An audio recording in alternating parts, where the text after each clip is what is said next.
Friends, welcome to commerce देवी। तो आज का टॉपिक है लॉ ऑफ डिमांड क्या होता है। देखो, हम डिमांड शेड्यूल कर चुके हैं, डिमांड कर्व क्या होता है वो भी कर चुके हैं। तो आज हम देखते हैं लॉ ऑफ डिमांड क्या होता है। तो लॉ ऑफ डिमांड क्या है? States the relationship between price and quantity demanding keeping other factor constant. यहाँ आएगा इनवर्स रिलेशनशिप। क्या आएगा? Inverse relationship between price and quantity demanded and keeping other factor constant. ये बहुत जरूरी है। हमने पूरे चैप्टर में क्या पढ़ा है कि क्या होता है कि प्राइस जब बढ़ता है तो क्वांटिटी डिमांड क्या हो जाती है? कम हो जाती है। और जब प्राइस कम होता है तो क्वांटिटी डिमांड क्या हो जाती है? बढ़ जाती है। यही पढ़ा है कि मतलब इसके बीच में कौन सा रिलेशन है? इनवर्स रिलेशन है। ये तो हमने पूरे चैप्टर में यही पढ़ा है ना। तो लॉ ऑफ डिमांड क्या कहता है? यही बात ही लॉ ऑफ डिमांड कह रहा है कि इनके बीच में कौन सा रिलेशनशिप है? इनवर्स रिलेशनशिप है। किसके बीच में? प्राइस के बीच में और क्वांटिटी डिमांड के बीच में। ठीक है, मेजर बात हम यहाँ पर नहीं छोड़ सकते। हमें ये जरूर लिखना है कि कीपिंग अदर फैक्टर्स कांस्टेंट। अब कौन से फैक्टर्स हैं? आपको याद होगा कि हमने शुरू में कुछ फैक्टर्स पढ़े थे, डिटर्मिनेंट्स पढ़े थे कि जो प्राइस ऑफ रिलेटेड गुड्स हैं, सब्स्टिट्यूट और कॉम्प्लीमेंट्री के, वो कांस्टेंट रहेंगे। इनकम कांस्टेंट रहेगी। फ्यूचर में जो एक्सपेक्टेशंस हैं प्राइस को लेके वो कांस्टेंट रहेगा। टेस्ट एंड प्रेफरेंस कांस्टेंट रहेंगे।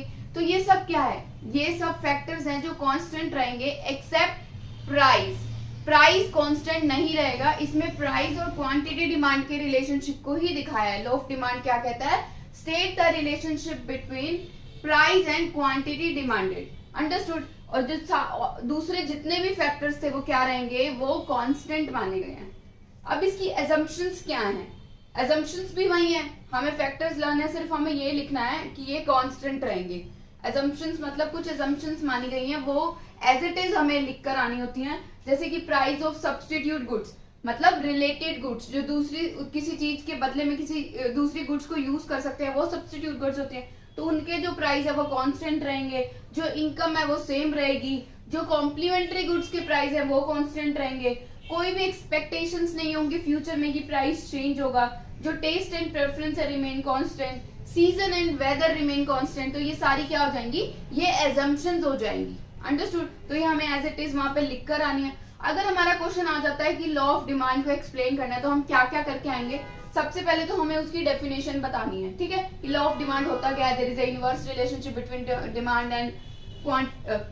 डिमांड एंड प्राइस और अदर फैक्टर्स जो है वो कांस्टेंट रहेंगे। ये लिख कर आना है। फिर हमें ये एग्जांपल डालना है, ये वाला एग्जांपल कि प्राइस अगर बढ़ रहा है तो क्वांटिटी डिमांड कम हो जाएगी और प्राइस अगर कम हो रहा है तो क्वांटिटी डिमांड क्या हो जाएगी? बढ़ जाएगी। ठीक है, ये हमारा एग्जांपल डाल के आना है। उसके बाद हमें ये एजम्पशंस भी लिख के आनी है। एजम्पशंस, और ये एजम्पशंस आपने देख ली।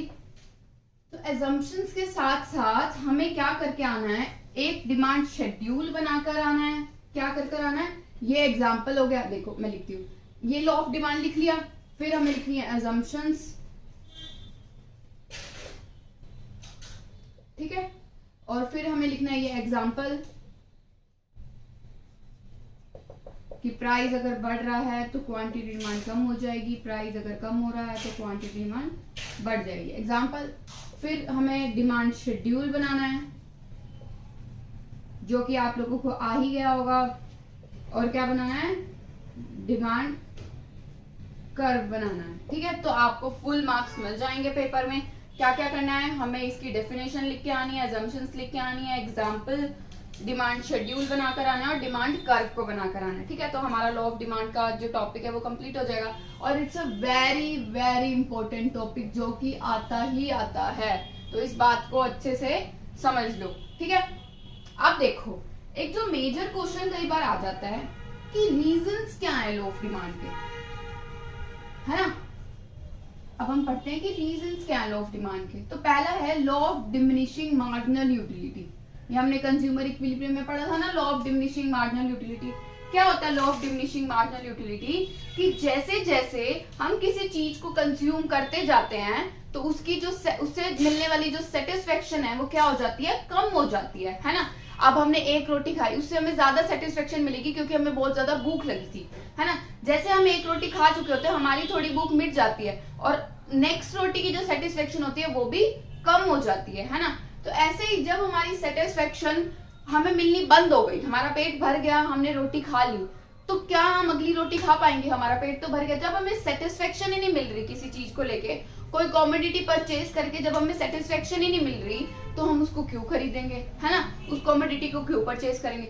हाँ, एक रीजन हो सकता है कि अगर किसी कॉमोडिटी के प्राइस जो हैं वो कम हो जाए, है ना, तो उसकी डिमांड जो है वो बढ़ सकती है, ये रीजन हो सकता है। लेकिन जब सेटिस्फेक्शन नहीं मिल रही, तो इन दैट केस कोई भी कंज्यूमर उस कॉमोडिटी को परचेज नहीं करेगा, है ना। एक्सेप्शन ये हो सकती है कि अगर प्राइस कम हो गया तो डिमांड बढ़ सकती है। अंडरस्टूड? ये क्या था? पहला रीजन। तो ऐसा आ सकता है कि लॉ ऑफ डिमांड के क्या रीजंस हैं, तो हमें ये रीजंस लिखकर आने हैं। आगे है सब्स्टिट्यूशन इफेक्ट। सब्स्टिट्यूशन इफेक्ट क्या होता है? जैसे टी और कॉफी, है ना। अब टी के प्राइस जो है वो कम हो गए, तो टी की डिमांड क्या हो जाएगी? बढ़ जाएगी। टी के प्राइस कम हो गए तो टी की डिमांड क्या हो जाएगी? बढ़ जाएगी। लेकिन कॉफी की डिमांड क्या हो जाएगी? टी के प्राइस कम हो गए तो कंज्यूमर टी पे ही शिफ्ट हो जाएंगे। जो कॉफी वाले हैं वो भी टी की तरफ आ जाएंगे, है ना। कॉफी वाले जो कॉफी पीते हैं वो भी टी पीना शुरू कर देंगे, क्योंकि टी के प्राइस तो कम हो गए। तो कॉफी की डिमांड क्या हो जाएगी? कॉफी की डिमांड कम हो जाएगी। अंडरस्टूड? तो सब्स्टिट्यूशन का भी तो इफेक्ट पड़ रहा है ना। सब्स्टिट्यूशन भी तो दिखा रहा है ना कि अगर प्राइस कम होगा तो क्वांटिटी डिमांड बढ़ जाएगी, अगर प्राइस ज्यादा होगा। अब यही टी के प्राइस हम बढ़ा देते हैं, है ना। अगर टी के प्राइस बढ़ गए तो जो टी वाले हैं वो भी कॉफी वाली तरफ शिफ्ट हो जाएंगे, है ना। जो टी वाले कस्टमर्स हैं वो भी तो कॉफी वाली तरफ चले जाएंगे ना, है ना। तो क्या हो जाएगा? इसकी डिमांड जो है वो बढ़ जाएगी और जो कॉफी की डिमांड है वो कम हो जाएगी। मेरी बात समझ आई आपको? तो ये भी तो दिखा रहा है ना कि उल्टा इनवर्स रिलेशन है, कि अगर प्राइस बढ़ जाएगा तो डिमांड क्या हो जाएगी? कम हो जाएगी। तो सब्स्टिट्यूशन इफेक्ट भी पड़ता है। अंडरस्टूड? अब है नेक्स्ट है इनकम इफेक्ट। देखो, इनकम इफेक्ट ना दो तरह से होता है। एक होती है हमारी रियल इनकम, एक होती है मनी इनकम। देखो, एक होती है रियल इनकम, एक होती है मनी इनकम। जो मनी इनकम होती है ना वो रुपीस की टर्म में होती है, और रियल इनकम क्या होता है कि उसकी परचेजिंग पावर क्या है किसी कंज्यूमर की। मानो किसी की इनकम जो है वो 100 रुपए है, 100 रुपए इनकम है, और जो एक एप्पल आता है ना वो 10 रुपए का आता है। 10 रुपए का आता है, मतलब वो कितने एप्पल परचेज कर सकता है? 10 एप्पल 100 रुपए में परचेज कर सकता है वो, ठीक है। अब उसकी रियल इनकम क्या है? 10, क्योंकि उसकी परचेजिंग पावर क्या है? 10, और उसकी मनी इनकम क्या है? 100। अंडरस्टूड? अब एप्पल के प्राइस कितने हो गए? 5 हो गए। एप्पल के प्राइस कितना हो गया? 5 हो गया। हमारी मनी इनकम सेम है, मनी इनकम 100 रुपीज ही मानी है हमने, और एप्पल के प्राइस जो है वो 5 हो गए। अब कितने एप्पल 100 रुपए में खरीदे जा सकते हैं? 20। तो रियल इनकम जो है वो बढ़ गई, क्योंकि हमारी परचेजिंग पावर बढ़ गई। अब हम उतने ही रुपए में ज्यादा एप्पल खरीद पाएंगे। पहले हम 10 एप्पल खरीद पा रहे थे, अब हम 20 एप्पल खरीद पाएंगे। अंडरस्टूड? 5 रुपए हो गया ना एप्पल का प्राइस। तो अब हम पहले कितने खरीद पा रहे थे? 10 एप्पल खरीद पा रहे थे, अब हम 20 खरीद पाएंगे। तो हमारी रियल इनकम जो परचेजिंग पावर है वो बढ़कर कितनी हो गई? 20 हो गई। अंडरस्टूड? तो ये था इनकम इफेक्ट, कि ये भी तो इफेक्ट पड़ रहा है ना, प्राइस के चेंज होने से डिमांड बढ़ घट रही है। इनवर्स रिलेशनशिप दिखा रहा है कि जब क्या कह रहा है कि जब प्राइस कम हो रहा है तो क्वांटिटी डिमांड बढ़ रही है ना। पहले 10 खरीद रहे थे, अब 20 खरीद रहे थे, लोग अपनी डिमांड तो बढ़ा ही देंगे। अंडरस्टूड? आगे है एडिशनल कस्टमर्स। ऐसा होता है कि कई बार हम कई बार कुछ कंज्यूमर्स होते हैं, उनको कोई चीज महंगी लग रही होती है तो वो परचेज ही नहीं करते, है ना। तो वो परचेज ही नहीं करते जब उनको वो चीज महंगी लग रही होती है। लेकिन जैसे ही उनका प्राइस कम होता है तो वो अपनी डिमांड करना शुरू कर देते हैं, वो अपनी डिमांड कर देते हैं। तो एडिशनल कस्टमर्स भी तो आते हैं, ठीक है। प्राइस के कम होने से डिमांड बढ़ती है तो एडिशनल कस्टमर का भी तो इफेक्ट पड़ता है ना। आगे है डिफरेंट यूजेस। अब कुछ गुड्स होते हैं उसके बहुत सारे यूजेस होते हैं, जैसे कि मिल्क। अब मिल्क से हम कितना कुछ बना सकते हैं, चीज बना सकते हैं, कर्ड बना सकते हैं, कॉफी बना सकते हैं, टी बना सकते हैं, हम कितना कुछ बना सकते हैं, है ना। तो अगर मिल्क का प्राइस जो है वो कम हो जाता है तो हम बाहर से ये सब चीजें परचेज नहीं करेंगे और सोचेंगे कि घर पर ही कर लेते हैं, ये सब कुछ घर पर बना लेते हैं, बाहर से क्यों परचेज करना है। अगर मिल्क का प्राइस कम हो गया तो हम मिल्क की डिमांड भी तो बढ़ा देंगे। पहले हम 2 लीटर ले रहे थे, अब हम 3 लीटर लेना शुरू कर देंगे। तो डिफरेंट डिफरेंट यूजेस का भी तो इफेक्ट पड़ता है। जब हमें पता है कि किसी चीज के बहुत सारे यूजेस हैं, उसको अगर हम उसकी डिमांड बढ़ाएंगे तो हम उसको डिफरेंट डिफरेंट यूज करके यूज करा जा सकता है। तो हम क्या करेंगे, उसके प्राइस कम होने पर क्वांटिटी डिमांड बढ़ा देंगे ना। तो ये सब क्या थे, ये रीजंस थे लॉ ऑफ डिमांड के, जैसे कि law of diminishing marginal utility, substitution effect, income effect, additional customer, different uses, इन सब का इफेक्ट भी पड़ता है डिमांड पर। अंडरस्टूड। अब देखो, अब है exceptions of law of demand, जिन पे लॉ ऑफ डिमांड अप्लाई नहीं होता है। एक्सेप्शंस क्या होती हैं, इन पे लॉ ऑफ डिमांड जो है वो अप्लाई नहीं होता है। जैसे गिवन गुड्स, गिवन गुड्स कौन सी गुड्स मानी गई हैं, जो चीप प्रोडक्ट्स होते हैं। चीप प्रोडक्ट्स मतलब जिनकी क्वालिटी लो होती है ना। अब हमारी एक एज ए कस्टमर एक असम्पशंस होती है कि अगर इस चीज का प्राइस कम है, इसका मतलब उसकी जो क्वालिटी है वो लो होगी, है ना। यही मानते हैं कि इस चीज का प्राइस सस्ती है, इसका मतलब ये अच्छी क्वालिटी की नहीं है ना। तो गिवन गुड्स भी वही गुड्स होती हैं जो चीप होती हैं। अब अगर उनका प्राइस और कम हो जाएगा तो उनकी डिमांड भी तो कम हो जाएगी ना। क्या इतनी लो क्वालिटी की गुड्स कोई खरीदेगा? नहीं खरीदेगा। तो जब इनके प्राइस कम हो जाते हैं तो इनकी जो क्वांटिटी डिमांड है वो भी कम हो जाती है। अंडरस्टूड। तो ये कैसा रिलेशन दिखा रहा है, एरो दोनों नीचे आ रहे हैं, पॉजिटिव हो गया। जबकि लॉ ऑफ डिमांड क्या कहता है, इनवर्स रिलेशनशिप होगा। लॉ ऑफ डिमांड क्या कहता है, इनवर्स रिलेशनशिप होना चाहिए। लेकिन गिवन गुड्स में तो क्या होगा, जब प्राइस कम होंगे तो डिमांड भी कम हो जाएगी। तो ये तो पॉजिटिव रिलेशन हुआ, तो लॉ ऑफ डिमांड तो गिवन गुड्स पे लग ही नहीं रहा है। इसीलिए ये क्या बन जाती है, ये एक्सेप्शन बन जाती है लॉ ऑफ डिमांड की। तो पहली क्या थी, गिवन गुड्स। आगे है status symbol goods. Status symbol नाम से ही पता लग रहा है, जो लग्जरी प्रोडक्ट होते हैं, जो शो ऑफ के लिए, भाई हाँ इससे हमारा स्टेटस बन रहा है, अगर हम ये चीज ले लेंगे, ऐसी इतनी बड़ी गाड़ी महंगी गाड़ी ले लेंगे, उससे स्टेटस बढ़ रहा है ना। तो उसका वो स्टेटस सिंबल क्या है, महंगी गाड़ी मतलब प्राइस। अगर वो चीज ही सस्ती हो गई तो वो स्टेटस सिंबल देगी ही कैसे, है ना। उसके प्राइस से ही तो वो स्टेटस सिंबल दे रही है ना कि हाँ ये महंगी चीज है इसके पास, उसी से ही तो उसका स्टेटस बन रहा है।